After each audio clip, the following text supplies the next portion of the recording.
जितने भी लोग ऑनलाइन ट्रांजैक्शन करते हैं इस खबर को ध्यान से सुनिए, क्योंकि आप लोग अब मुसीबत में पड़ सकते हैं। मैं आपको दरअसल बता दूं, खासकर आप हर कोई जो है वो ऑनलाइन ट्रांजैक्शन भी करते हैं और कैश की फॉर्म में भी ट्रांजैक्शन करते हैं, यानी कि कैश भी लोगों को देते हैं। पर दरअसल अब एक ऐसा केस निकलकर सामने आया है, इस केस को स्टडी करने के बाद ये चीज भी पता चली है कि देखिए आपके साथ ऐसा भी हो सकता है। अब दरअसल क्या है कि अगर आप लोग रिलेशनशिप में और एक दूसरे को ट्रांजैक्शन कर रहे हैं तो उसमें कोई बुरी बात नहीं है, पर आप लोगों को मैं इतना बता दूं कि आप लोगों को ये ध्यान रखना जरूरी है, क्योंकि ऐसा ही केस जो है वो एक एडवोकेट के पास आया, जिन्होंने इन्फॉर्मेशन शेयर करते हुए ये चीज बताई कि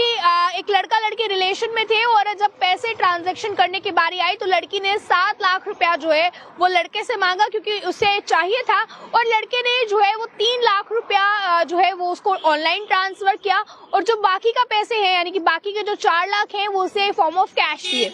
इसके बाद आपको बता दें वो दोनों जो हैं वो किसी कारणों की वजह से, अपनी आपस की लड़ाइयों की वजह से अलग हो गए। पर अलग हो जाने के बाद मैं आपको ये बता दूं कि जो 3 लाख रुपया था जो लड़के ने उसे जो है वो ऑनलाइन ट्रांसफर किया था बैंक के थ्रू, वो लड़की ने 3 लाख रुपया लौटा दिया। पर बाकी का जो 4 लाख था जो फॉर्म ऑफ कैश जो है वो ट्रांजैक्शन की गई थी, लड़की ने वो पैसे लौटाने से मना कर दिया। देखिए अब ये मसला सिर्फ लड़की लड़के के पास ही पेश नहीं आ सकता है। आप किसी को भी अगर पैसे दे रहे हैं अपने बिजनेस के चलते, आप लोग बिजनेस करते हैं, हालांकि बिजनेसमैन ये चीज बखूबी समझेंगे कि किसी को भी पैसे देने हैं तो वो बैंक के थ्रू ट्रांजैक्शन करनी है या फिर ऑनलाइन करनी है, ताकि आपके पास रिकॉर्ड रहे। इन फॉर्म ऑफ कैश आप किसी को भी ट्रांजैक्शन जो है वो इस हद तक ना कीजिए। उसके बाद मैं आपको बता दूं,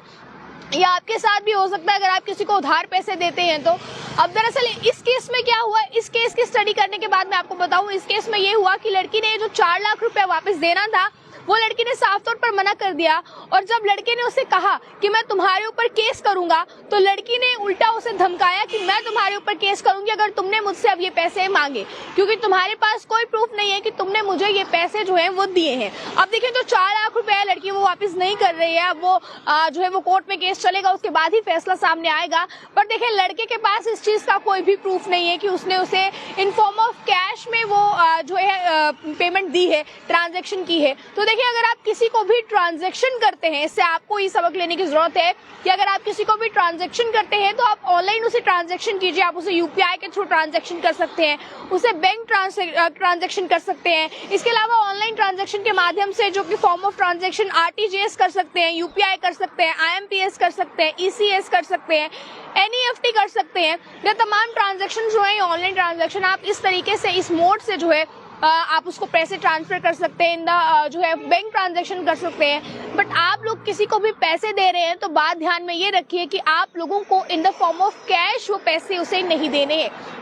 यानी कि अगर आप किसी को भी उधार में पैसे देते हैं जो आपको वापस लेने हैं तो आप ये चीज ध्यान में रखिए, अगर आप वो कैश लेते हैं तो आपके पास उस चीज का कोई प्रूफ नहीं है कि आपने कैश उस व्यक्ति को दिया था। अब इसके बाद ना तो उसमें कोर्ट आपकी मदद कर सकता है, क्योंकि कोर्ट जो है वो एविडेंस मांगता है कि एविडेंस दीजिए, क्या प्रूफ है आपके पास कि आपने जो है वो पैसे दिए हैं। और अगर आप ये प्रूव ना कर पाए कि आपने पैसे दिए हैं तो जाहिर सी बात है केस जो है वो दूसरी पार्टी के हक में चला जाएगा। तो आप लोग इन चीजों का ध्यान रखिए। देखें कोर्ट में इस तरह के केसेस आए दिन आते रहते हैं, और एक एडवोकेट के पास ये केस सामने आया, जिसके बाद एडवोकेट ने जो इन्फॉर्मेशन है वो शेयर की। इन्फॉर्मेशन शेयर करने के बाद ये तमाम चीजें पता लगी हैं कि ऑनलाइन जितने भी लोग ट्रांजैक्शन करते हैं उन लोगों के पास इस चीज का प्रूफ रहता है, बट जो लोग ऑफलाइन ट्रांजैक्शन करते हैं, यानी कि अगर आप लोग ऑफलाइन किसी को कैश के फॉर्म में पैसे पकड़ा रहे हैं, वो आप लोगों के पास कल को कोई प्रूफ नहीं रहेगा, और अगर आप क्लेम करना चाहते हैं अपना पैसा वापस लेने के लिए तो वो क्लेम भी आप लोग नहीं कर सकते हैं। तो आप लोगों को बता दूं ये जरूरी चीज है। अभी कुछ समय पहले आपको ये भी हमने बताया था कि कितनी देर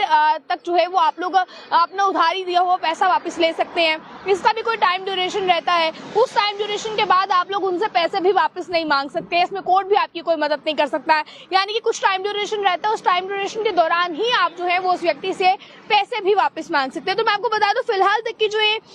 जानकारियां आपके साथ साझा कर रहे हैं,